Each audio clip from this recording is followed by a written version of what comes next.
Hello everyone. मैं doctor Anjali Shrivastava, retired zoology professor, और ये मेरा चैनल है आदर्शालय, एक प्लेटफॉर्म पढ़ने और पढ़ाने के लिए।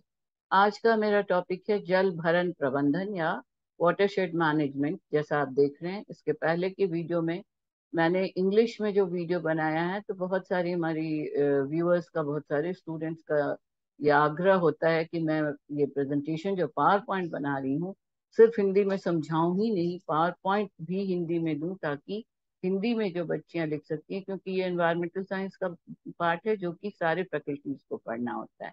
तो उनके रिक्वेस्ट पर मैंने ये वीडियो बनाया है। मैं इसे बहुत कम से कम पॉइंट्स में, इसमें ऑफ कोर्स जो प्रेजेंटेशन है वो काफी लंबा है, करीब करीब 24 स्लाइड्स हैं। आप इनको अपना जूम करा के, इनलार्ज करा करके इससे अपना नोट्स बना सकते हैं।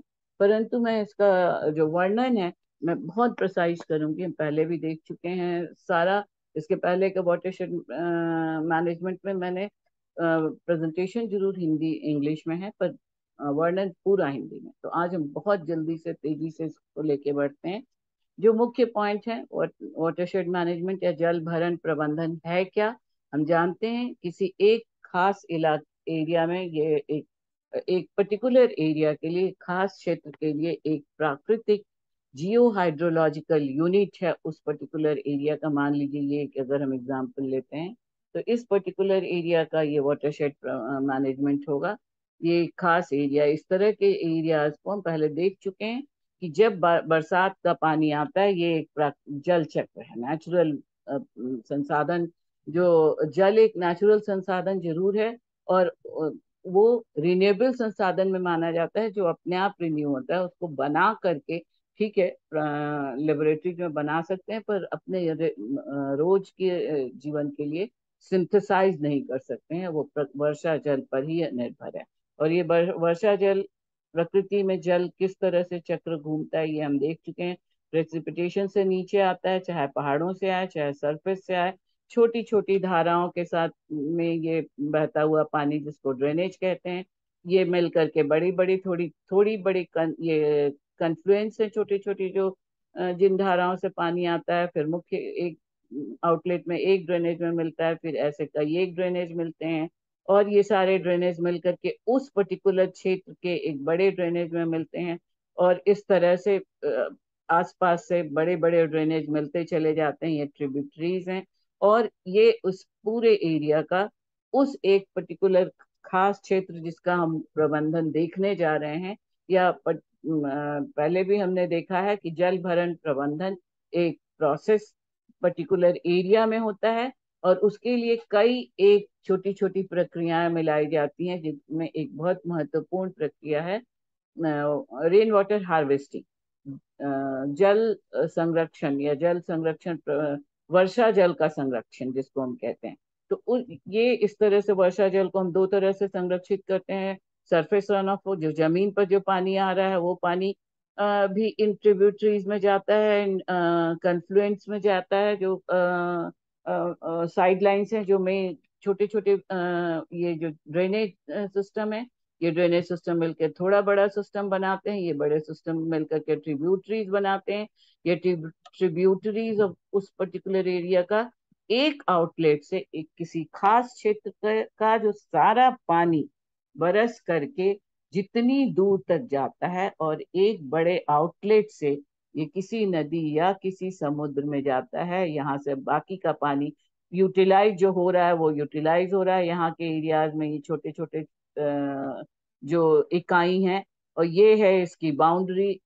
और ये हो गया एक वाटरशेड। ये पूरा एक वाटरशेड है या जल भरण क्षेत्र है, एक जियो हाइड्रोलॉजिकल नेचुरल यूनिट, प्राकृतिक भूजलीय तंत्र है वाटरशेड।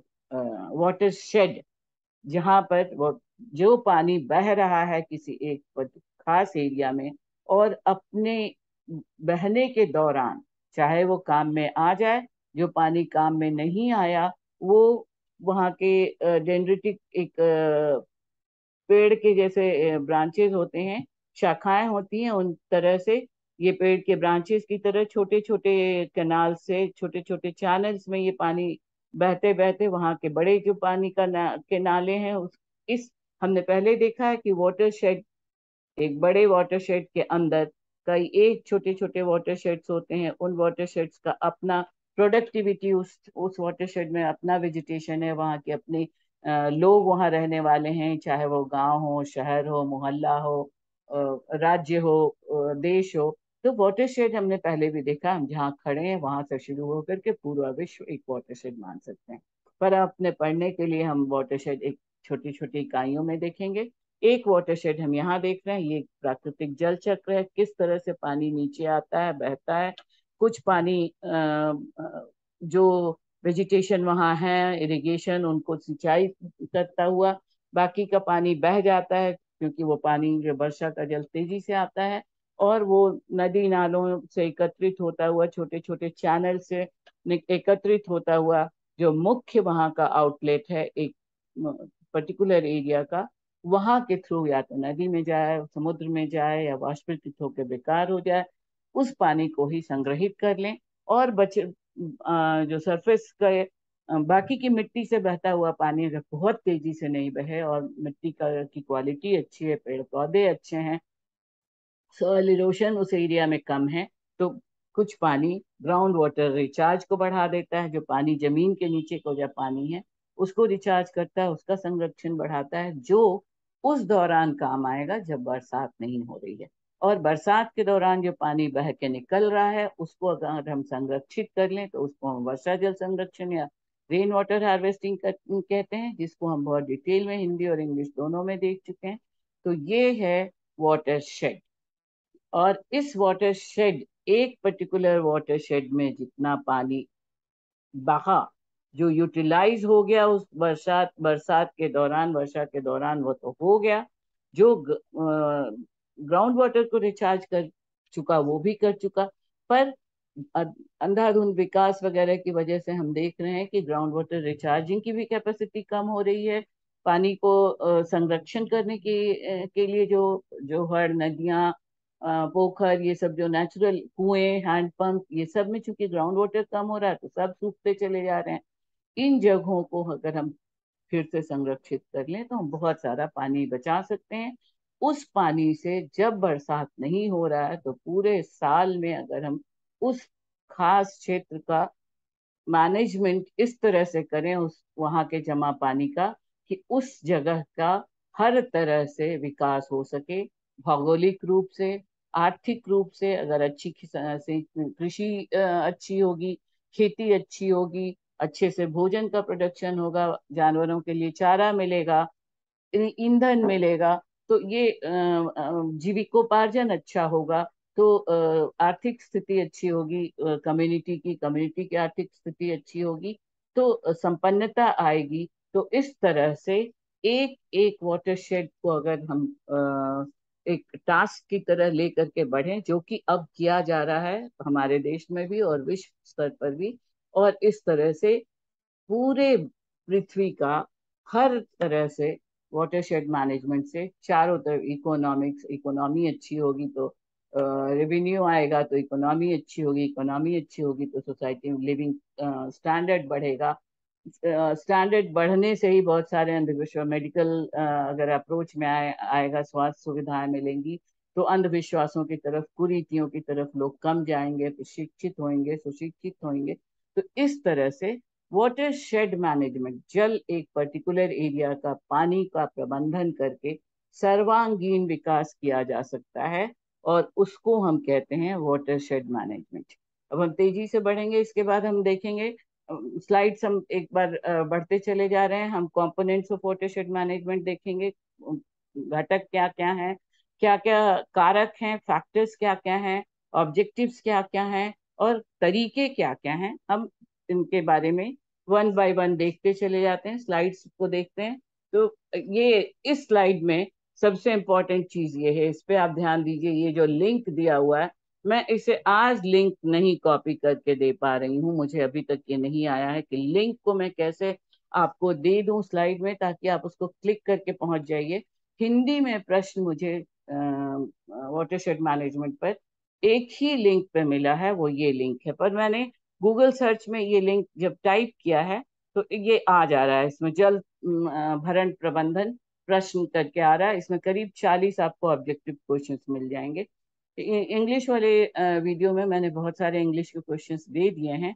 हिंदी के प्रश्न के लिए बस यही एक लिंक मिला है, तो इस लिंक को आप टाइप कीजिए गूगल सर्च में, और आपको बहुत ही एक एक लाइन का उत्तर के साथ आपको मिल जाएगा। तो ये एक बहुत इम्पोर्टेंट इंफॉर्मेशन है। जल का जीवन में क्या महत्व है, ये हम बहुत बार देख चुके हैं। जल मंडल, पानी की का चक्र क्या है, जल के क्या क्या स्रोत हैं। भू पृष्ठीय जल झीलों, नदियों, झरनों, तालाबों के रूप में पाया जाता है। एकत्र भूजल, ग्राउंड वाटर।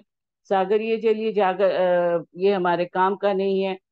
मृदा जल, ये सॉइल वाटर है, जो वर्षा के द्वारा परकोलेट होकर के पहुंचता है। वर्षा का जल और वायुमंडलीय वर्षा, इन सब तरीकों से पानी हमें मिलता है। Then meaning of watershed management, मुझे लगता है अब आप समझ गए होंगे, काफी बार हम लोग देख चुके हैं। वाटरशेड एक प्राकृतिक इकाई है भूजलीय तंत्र का, वर्ष जिससे वर्षा जल को संग्रहित करते हैं, और उस संग्रहित जल का इस तरह से प्रबंधन करते हैं कि उस पर्टिकुलर एरिया का, जहाँ का हम वाटरशेड ले रहे हैं, वाटरशेड पर ध्यान दे रहे हैं, वहाँ हर तरह से समृद्धि आए, सुसंस्कृति आए, उन्नति हो। और इस तरह के छोटे छोटे वाटरशेड्स अगर मिलते चले जाएं ग्राम पंचायत के स्तर पे, फिर शहर के स्तर पे, तहसील के स्तर पे, जिला के स्तर पे, तो अपने आप समृद्धि बढ़ती चली जाएगी। तो ये है वाटरशेड मैनेजमेंट। वाटरशेड मैनेजमेंट के कुछ मुख्य गुण। सबसे पहले मैनेजमेंट करने के लिए, चूंकि ये एक मानवीकृत, जिसको हम कहते हैं ह्यूमन मेड वाटरशेड मैनेजमेंट है, तो जरूरी है कि इसकी एक प्लानिंग होनी चाहिए। सबसे पहले इसके लोकेशन की मैपिंग की जाती है बाई जीपीएस। जीपीएस का मतलब हुआ जियोग्राफिकल पोजीशन सिस्टम। तो एक एक एरिया का जब किसी एक पर्टिकुलर एरिया की जब को बसाने की जब प्लानिंग की जाती है, तो एरिया को पहले आइडेंटिफाई किया जाता है, उसको लोकेट किया जाता है कि इतना बड़ा वाटरशेड हमको कंसिडर करना है। वाटरशेड हम देख चुके हैं कि उस एक वाटरशेड में छोटे छोटे वाटरशेड्स आएंगे, उनके अंदर उनका कैचमेंट एरिया आएगा। तो कैचमेंट एरिया फिर हम पहले भी देख चुके हैं।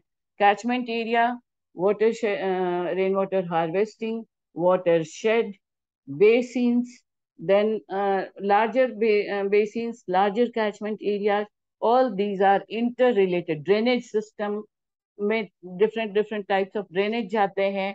सर्कुलर होता है, ओवल होता है, फॉन शेप्ड होता है, फैन शेप्ड होता है। इसके आधार पर वाटरशेड का भी आकार अलग अलग तरह का हो सकता है। दो इम्पोर्टेंट शेप के वाटरशेड होते हैं। फैन शेप, जिसमें ऊपर से इस तरह से नीचे एक आउटलेट है, और आगे यहाँ से पानी आ रहा है, यहाँ से छोटे छोटे यहाँ पे वाटरशेड्स हैं। ये छोटी छोटी चैनल्स खुलते हैं, खुल करके मिलके एक बड़ा चैनल बनाते हैं, और इस तरह से ये माउथ हो गया इस वाटरशेड का। या फिर फर्न के शेप का भी वाटरशेड हो सकता है, इलोंगेटेड शेप में। ये फैन शेप्ड वाटरशेड है, ये फर्न शेप्ड वाटरशेड है। तो और वाटरशेड का दूसरा क्लासिफिकेशन होता है उसके आकार पर बेस्ड। ये शेप पर बेस्ड हो गया, और ये साइज पर बेस्ड हो गया। Macro watershed, sub watershed, milli watershed, mini watershed and milli watershed. ये पांच तरह के साइज के आधार पर, शेप मतलब हो गया उसका आकार, साइज मतलब हो गया उसका प्रकार। प्रकार इज शेप एंड साइज, समझ लीजिए थोड़ा बहुत, हम बार बार देख ही रहे हैं। तो वाटरशेड ये है एक वाटरशेड। इसका ये हो गया ये आपका फर्न के शेप का वाटरशेड है। इसके पहले हमने देखा था टिपिकल एक फैन शेप। ये है कॉमन आउटलेट। तो ये वर्ष 2011 की जनगणना के आधार पर वर्ष 2015 में प्रति व्यक्ति जल की उपलब्धता इतनी मीटर थी। अब ये घटती जा रही है। ये सारी चीजें हम देख चुके हैं।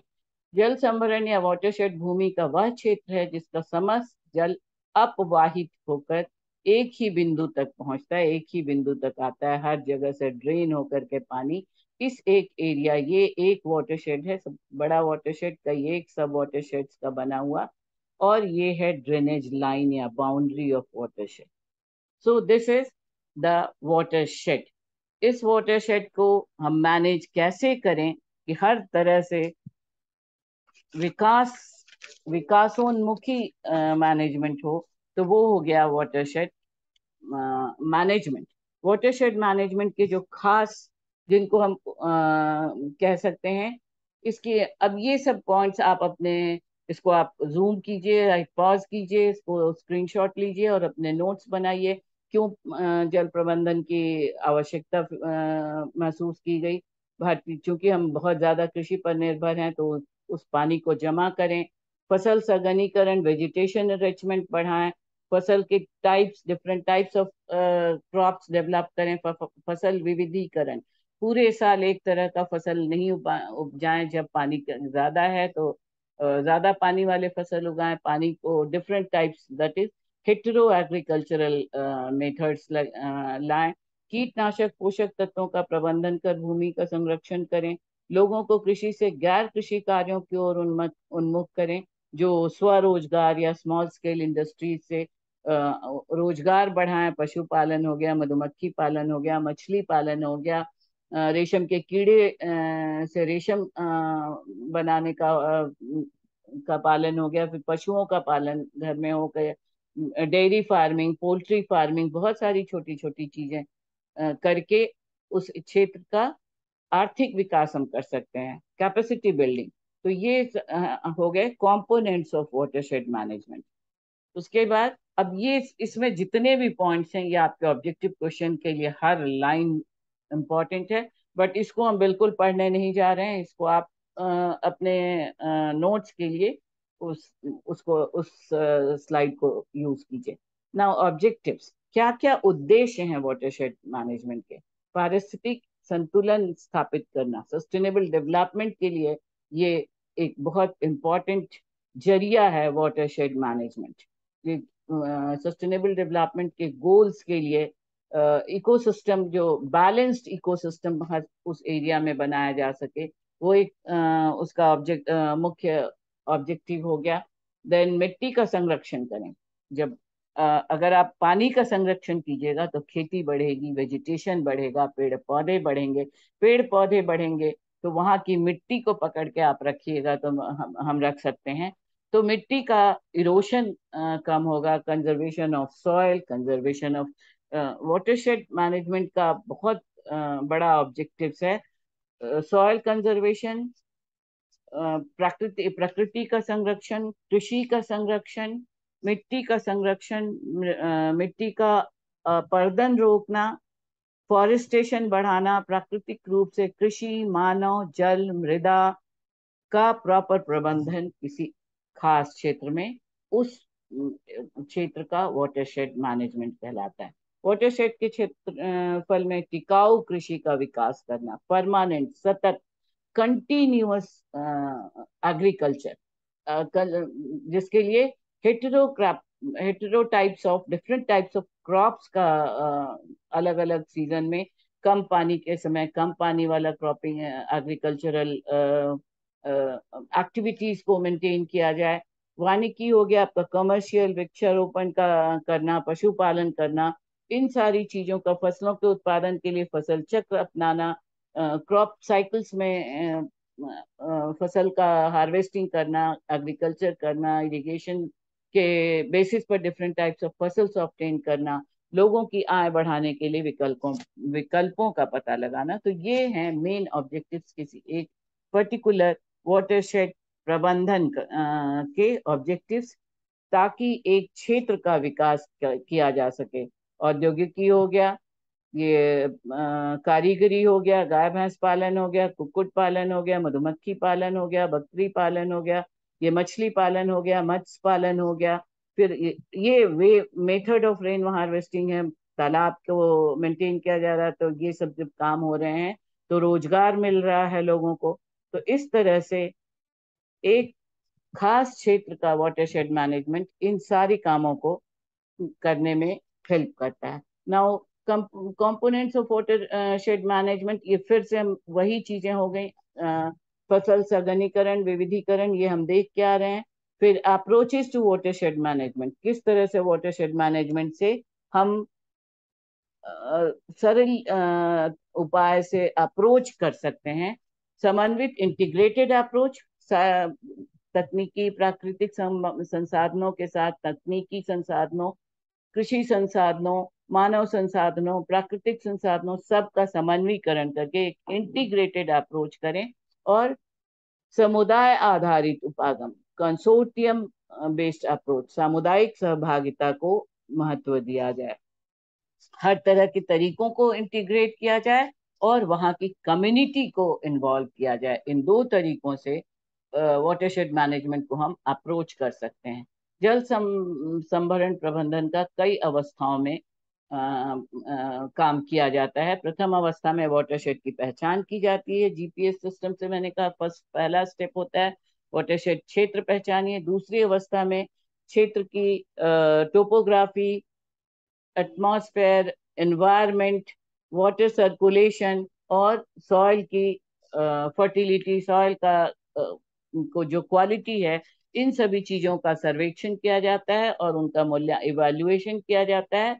उसके बाद प्रेक्षण का कार्य, ऑब्जर्वेशन का कार्य किया जाता है। सर्वे करके सब निष्कर्ष पे पहुंचा जाता है कि कहाँ किस तरह का जो प्रबंधन है इसमें। बहुत ऐसा नहीं है, जब तक हम जो कहते हैं कि दोहन करते हैं तो दोहन तो करना ही पड़ेगा। अगर यहाँ पर खेती कर रहे हैं तो खेती के लिए हमको पानी तो यूटिलाइज करना ही पड़ेगा। पर जब दोहन कर रहे हैं तो दोहन के साथ जो अतिरिक्त जो जल है उसको इस तरह से उसका संरक्षण करें कि वो दोहन एक संतुलित दोहन हो। और उस दोहन का कुछ भाग हम परकोलेशन टैंक्स वगैरह बना करके पानी को अंदर भी डालें, अपने यूटिलाइजेशन में भी लाएं। तो एक नियंत्रित दोहन से विकास अच्छे से हो सकता है। तो संयुक्त प्रयास में आता है कृषि संसाधन, जल संसाधन, मानव संसाधन और मृदा संसाधन। ये मिलकर के इंटीग्रेटेड मैनेजमेंट करते हैं वाटरशेड का। फिर वाटरशेड माइक्रो, मिनी, मैक्रो, मिली, सब इस चार तरह के हो सकते हैं। आकार के आधार पर ये पैरेलल हो सकते हैं, रेडियल हो सकते हैं, सर्कुलर हो सकते हैं, ओवल हो सकते हैं, फैन शेप्ड हो सकते हैं, फर्न शेप्ड हो सकते हैं। तो ये हो गया। अब फिर ये क्या है जल संभरण, वाटरशेड क्या है? ये एक वाटरशेड है, ये हम कई देख चुके हैं इसके पहले। अब ये principles of watershed management, English वाले स्लाइड में मैंने बहुत डिटेल में बताया है। 12 प्रिंसिपल्स हैं, सिद्धांत हैं। वाटरशेड भूमि का प्रयोग क्षमता के अनुसार कीजिए, रेन वाटर हार्वेस्टिंग कीजिए। ये जितने भी मैंने डायग्राम्स दिए हैं, इस पहले जब हमने वाटर कंजर्वेशन देखा था, वर्षा जल संरक्षण पर भी हम रेन वाटर हार्वेस्टिंग के पहले हमने देखा है रेन वाटर कंजर्वेशन। उसमें हमने देखा है कि इंडिया के विभिन्न जगहों पे कई एक तरीकों से हम पानी को बचाते हैं और उस पानी का सदुपयोग करके उस क्षेत्र का विकास करना वाटरशेड मैनेजमेंट है। तो ये एक सामाजिक वानिकी है। समाज पर्टिकुलर एरिया में संरक्षण करके इस तरह से जंगलें उगाई जाती हैं, जिसको वनीकरण कहते हैं। यहाँ शुरुआत हुआ है और यह वनीकरण से पूरे जंगल डेवलप हो चुके हैं। ये पानी के संरक्षण के लिए जोहड़ बनाए गए हैं, तालाब बनाए जाते हैं आदि। भूमि को अपर्दन एवं अपर्दन नलियों, गलीय प्लगिंग वगैरह ये हम देख चुके हैं जब हम वाटर कंजर्वेशन कर रहे थे, तब रेन वाटर हार्वेस्टिंग कर रहे थे।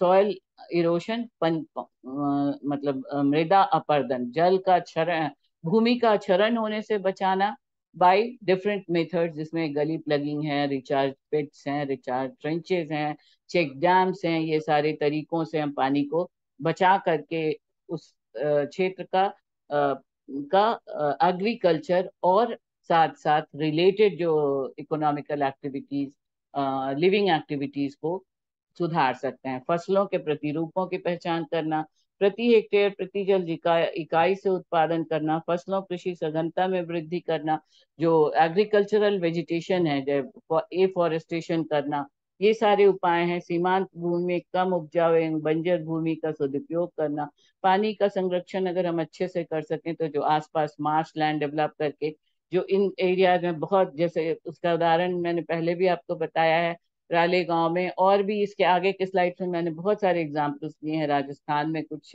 एग्जाम्पल्स हैं, साउथ में कुछ एग्जाम्पल्स हैं। उन जगहों पर जो बंजर इलाके थे, जहाँ बिल्कुल ही सूखे की वजह से लोग भाग रहे थे, अन्ना हजारे का गांव, राली गांव बहुत ही ज्वलंत उदाहरण है, जो आज सरप्लस वाटर वाला एरिया हो गया है। तो ऐसी जगहों पर हम भूमि का सदुपयोग करके, पानी वर्षा जल का सदुपयोग करके उन जगहों को भी उपजाऊ बना सकते हैं।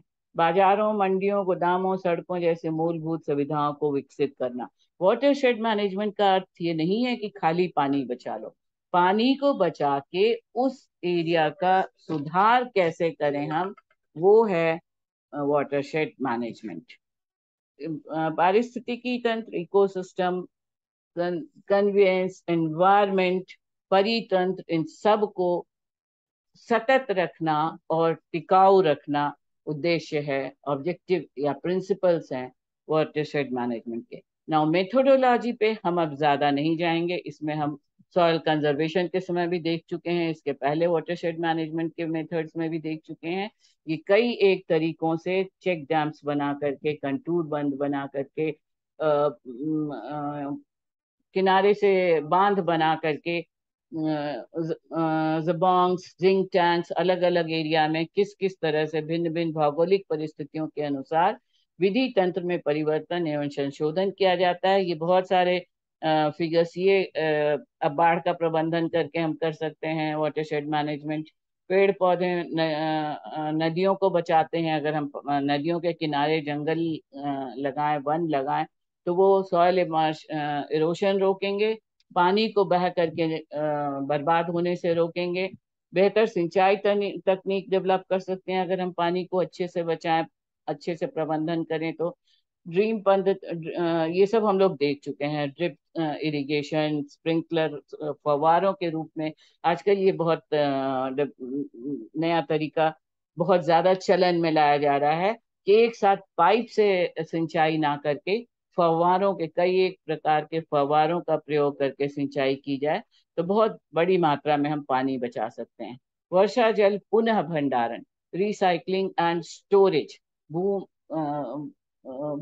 उस जनसंख्या को के हिसाब से पानी की उपलब्धता पहले प्रति व्यक्ति जितनी ज्यादा थी, अब एकदम नगण्य होती चली जा रही है। तो इस स्थिति को रिसाइकिल पानी का हम करना सीखें। अगर वर्षा जल का, किसी भी तरह का जल को ही, पहले of course water shade management है तो वर्षा जल है, पर बाकी के भी पानी, जो टॉयलेट्स वगैरह में हम जो वेस्ट पानी है, जो बहुत यूजेबल पानी नहीं है, ऐसे तालाबों, जो जोहड़ों, इनमें जो पानी जमा किया हुआ है, अगर उनका बहुत ज्यादा क्लीनिंग प्रोसेस नहीं किया जाए तो वो बहुत ज्यादा पीने के कंजम्पशन में तो नहीं आ सकता है, पर उनसे हम बहुत सारे बाकी के काम कर सकते हैं। तो इस तरह से रिसाइकिल करें। ये डिफरेंट तरीके हैं, किन किन तरीकों से, ये हम इसके पहले वाले 2 स्लाइड वीडियोस में देख चुके हैं। इंग्लिश का जो वाटरशेड मैनेजमेंट है उसमें भी देखा हमने, और रेन वाटर हार्वेस्टिंग में भी देखा। अलग अलग इलाके में, भारत के विभिन्न क्षेत्रों में, विभिन्न वहाँ की परिस्थितियों के हिसाब से, वहाँ की जोग्राफिकल भौगोलिक संरचनाओं के हिसाब से अलग अलग तरीकों से पानी का संरक्षण किया जा सकता है। तो अब ये हो गया प्राकृतिक। अगर इसको बहुत ही ज्यादा हम शॉर्ट करके, ये एक स्लाइड मिल गई थी, तो वाटरशेड प्रबंधन ये हो गया वाटरशेड। ये वाटरशेड प्रबंधन का उद्देश्य हो गया प्रदूषण नियंत्रण, अतिशोषण को कम करना। अतिशोषण, दोहन तो आपको करना ही होगा, पानी का यूज तो करना ही होगा, उसको अति से बचाएं। जल भंडारण करें, फ्लड कंट्रोल करें, मिट्टी का जो अपरदन या अवसादन, जो क्वालिटी घट रही है उसकी जांच किया जाए। फॉरेस्ट, वनों को बचा करके फॉरेस्ट के वाइल्ड एनिमल्स को, वन के जीवों का संरक्षण करें। कटाव नियंत्रण और मिट्टी का रोकथाम, ये मुख्य उद्देश्य हैं। देन ये घटक मतलब हो गया कंपोनेंट्स, मिट्टी जल, वृक्षारोपण, कृषि संबंधी अभ्यास, पशुधन, नवीकरण, संस्थागत विकास। ये इसके पहले हमने देखा था 4 तरह के संसाधनों को बचाना है। मुख्य उद्देश्य कृषि संसाधन, जल संसाधन, मानव संसाधन और मृदा संसाधन। तो ये हो गया कंपोनेंट्स। अब आ गया इंटीग्रेट, जो हमने देखा था पहले, integrated water management program, watershed management programs कहाँ कहाँ कब कब चलाया गया है। हरियाली के द्वारा, नीरू मीरू कार्यक्रम के द्वारा, मध्य प्रदेश में किया गया है। अरवरी पानी संसद के से अरवरी नदी से पानी का मैनेजमेंट किया गया है। अलवर, राजस्थान के अलवर में, तमिलनाडु में घरों में जल संचयन रचनाओं को अनिवार्य कर दिया गया है। तो ये सरकारी पहल की बातें हैं। फिर लिमिटेशन, वाटरशेड मैनेजमेंट के फायदे तो हमने देख चुके, बहुत सारे देख लिए। वाटरशेड मैनेजमेंट का ये लिमिटेशंस है, नुकसान नहीं है। इनमें क्या क्या चैलेंजेस हैं जिनको हम अभी तक सक्सेसफुली नहीं कर पा रहे हैं। ये सबसे इसमें जरूरी है कि हम नई तकनीक को हमें हमेशा अपडेट रहना होगा। एक बार वाटरशेड कहीं पे अगर इम्प्लीमेंट कर दिया गया सरकार या ग्राम पंचायत या वहाँ का जो तहसील में जो मैनेजमेंट सिस्टम है उनके द्वारा, तो ये वहाँ की जनता की जिम्मेदारी भी होती है और सरकार की भी कि मिलजुल कर उसको आगे बढ़ाएं, पुराने दृष्टिकोण छोड़ें, कमजोर डिजाइनों को छोड़ें, अपर्याप्त वित्तीय संसाधन को, इसके लिए सरकार का सहयोग बहुत जरूरी है। समय सीमा, ऊपरी और निचली इलाकों के मध्य संबंधों, इंटर रिलेशन, अब वाटर डिफरेंट वाटर शेड्स के बीच में इंटरकनेक्टिविटी भी बहुत बड़ा रोल निभाती है वाटरशेड के प्रोग्राम्स को और सफल बनाने में। राष्ट्रीय नीतियों, रणनीतियों और कार्य योजनाओं की कमी या अपर्याप्तता स्थायी वाटरशेड प्रबंधन कार्यों को लागू करने में बहुत बड़ी बाधा है। हम एक बहुत लॉन्ग विजन लेकर के चलें और सरकार, वहाँ की सरकारी संस्थाएं, एनजीओज, वहाँ की जनता, वहाँ के लोग, वहाँ की जैसे प्रमुख हैं, परिवारों के प्रमुख, मोहल्लों के प्रमुख, तहसीलों के प्रमुख, सब मिल करके तारतम्य बना करके चलें, जो कि बहुत कम हो पा रहा है, जिसकी वजह से वाटरशेड आधारित संस्थानों का पतन बहुत ज्यादा हो रहा है। अपर्याप्त संसाधन है, एक बार स्टैब्लिश करके फिर उसको मेंटेन करने की ज्यादा चाह नहीं है, जिन वजहों से इनका एकीकरण ठीक से नहीं हो सका है। सारी डिफरेंट जो मेथड्स हैं, जो डिफरेंट संसाधन है उस एरिया के, उन सब को मिला के इंटीग्रेटेड डेवलपमेंटल प्रोग्राम सफलता से नहीं इम्प्लीमेंट किए जा सके हैं। समुदायों की विविधता, बहुत सारे रीजंस हैं, पॉलिटिकल भी हैं, सोशल भी हैं, अपनी साइकोलॉजिकल डेवलपमेंट की, एजुकेशनल डेवलपमेंट की, शिक्षा की, इन सभी चीजों की कमी इस वाटरशेड प्रबंधन की बहुत बड़ी बाधाएं हैं। वन विभाग, ग्रामीण विकास विभाग के बीच परिचालन पहलुओं पर, जो ट्रांसपोर्टेशन है, एक जगह एक विभाग एक काम करता है, एक जगह बिजली के लिए खंबे काटता है, तार के लिए रोड सड़कें काटता है, वो विभाग छोड़ देता है। पर्यावरण जो जो ट्रांसपोर्ट सिस्टम है, जो रोड मिनिस्ट्री है या रोड डेवलपमेंटल जो डिपार्टमेंट है, उनका मानना होता है कि हमने बना दिया, वो फिर उसको देखा जाए, वो भी वो छोड़ देते हैं। तो इन सब चीजों को पर ध्यान देना होगा। जल संरक्षण, भारत में जल संभरण प्रबंधन की दिशा में किए गए कार्य, ये सारा अब आप समझ, केस स्टडीज हैं, कोथापल्ली में, सुखोमाजली में, राजस्थान में जोहर्स के द्वारा, राजेंद्र सिंह द वाटरमैन, इनका सबने नाम सुना होगा। तो इस तरह से ये सभी मिलकर के एक इंटीग्रेटेड प्रोग्राम बनाते हैं।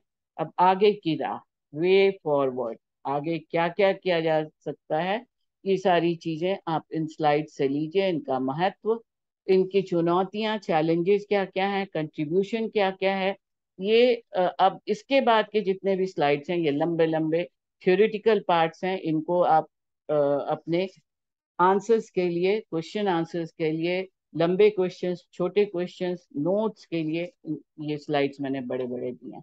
तो होपफुली ये ये वीडियो आपके हिंदी भाषी छात्रों के लिए बहुत लाभदायक होगा।